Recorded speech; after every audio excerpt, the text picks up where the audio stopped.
بسم الله الرحمن الرحيم نحمده ونصلي على رسوله الكريم أما بعد فقد قال رسول الله صلى الله عليه وسلم من رأى منكم منكرا فليغيره بيده فإن لم يستطع فبلسانه فإن لم يستطع فبقلبه وذلك أضعف الإيمان. معزز حاضرین مجلس، محرم الحرام کے بدعات و خرافات کے تعلق سے جتنی گفتگو ہونی چاہیے تقریباً ساری گفتگو حضرت کر چکے ہیں. عزیز طلبہ، آپ لوگوں کو اللہ کا شکر ادا کرنا چاہیے کہ ایسے بدعات و خرافات سے اللہ تعالیٰ نے ہم سب کو بچا کر کے دین کی باتیں سننے کا موقع نصیب فرمایا. یہ ہمارے لیے خوش نصیبی ہے اور اس کے اوپر اللہ کا شکر ادا کرنا چاہیے. لَإِن شَكَرْتُمْ لَأَزِيدَنَّكُمْ وَلَئِن كَفَرْتُمْ إِنَّ عَذَابِي لَشَدِيدٌ. کہ اگر میری نعمتوں کے اوپر اگر شکر ادا کرو گے تو میں اس میں اضافہ کروں گا، اور اگر ناشکری کی گئی، اللہ کی نعمتوں کی اگر ناشکری ہوتی ہے تو اس کے اوپر اللہ تعالیٰ پکڑ فرماتے ہیں اور نعمتوں کو چھوڑ دیتے ہیں، نعمتیں چھین جاتی ہیں. تو یہ بھی اللہ تعالیٰ کا بہت فضل ہے. ہم اپنے کمال سے یہاں نہیں جمع ہو گئے، بلکہ اللہ تعالیٰ نے ہمارے اوپر اپنے فضل کا معاملہ فرمایا کہ اللہ تعالیٰ نے سارے بدعات و خرافات سے ہماری حفاظت فرمایا. مزید یہ کہ دین کی باتیں سننے کے لیے ہم سب کو جمع فرمایا. ابھی بہت لمبے وقت سے آپ حضرت مولانا نور عالم صاحب کی تقریر سن رہے تھے، اور ان کی تقریر کو سن کر کے آپ نے سمجھ لیا کہ یہ کام پورا کا پورا گناہ ہے، خرافات ہے، بدعت ہے.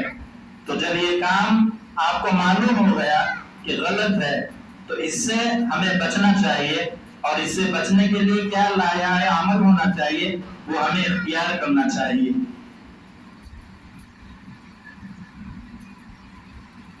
یہ آپ لوگوں کو معلوم ہو گیا کہ شیعوں کی ایجاد کردہ ہے. حضرت امام حسین رضی اللہ تعالیٰ عنہ کا انتقال 61 ہجری میں ہوا. اس کے بعد تاریخ کے مطالعے سے ہمیں معلوم ہوتا ہے کہ 300 سال تک کہیں تعزیہ داری نہیں ہوئی. 300 سال تک کہیں خرافات بدعات کا کوئی پتہ نہیں ہے، کوئی سوگ منانے کا کہیں چرچا نہیں ہے. 300 سال کے بعد عراق میں ایک محی الدولہ الدیلمی نامی شخص نے، یہ ایک حکمران تھا، اس نے اپنے حکمرانی سے، اپنے حکم سے لوگوں کو حکم کیا کہ اس دن سوگ منایا جائے، حضرت امام حسین رضی اللہ تعالیٰ عنہ کے تعلق سے غم منایا جائے. تو اس نے یہ اعلان نافذ کیا اور سرکاری سطح پر یہ کام کیا گیا. اس کے بعد پھر تاریخ کا مطالعہ کرتے ہیں تو معلوم ہوتا ہے کہ 10 سال تک پھر یہ چیز بند ہو گئی. 10 سال کے بعد محی الدین فاطمی نامی شخص نے 361 ہجری میں اس کام کو شروع کیا، اور اس کے بعد یہ کام چلتا رہا، اور 8ویں صدی ہجری میں یہ چیز ہندوستان میں آئی ہے. یہ خرافات اور محرم کے تعلق سے جو بھی ڈول باجا ہے، تعزیہ داری ہے، یہ 8ویں صدی ہجری میں ہندوستان میں تیمور لنگ نامی بادشاہ کے ذریعے سے آئی ہے. یہ شخص ہر سال عراق جا کر کے وہاں یہ تعزیہ داری منانے کا اہتمام کیا کرتا تھا، لیکن جب وہ پیر سے معذور ہو گیا، چلنا مشکل ہو گیا، سواری کے ذریعے سے وہاں پہنچنا جب اس کے لیے دشوار ہو گیا، تو اس نے چونکہ شیعوں کی حکمرانی کی، اس وقت شیعہ کی تعداد زیادہ تھی ہندوستان میں، اس لیے اس نے حکم نافذ کیا کہ یہ کام جس طریقے سے عراق میں منایا جاتا ہے، کوفہ میں منایا جاتا ہے، یہ کام یہاں بھی منایا جائے.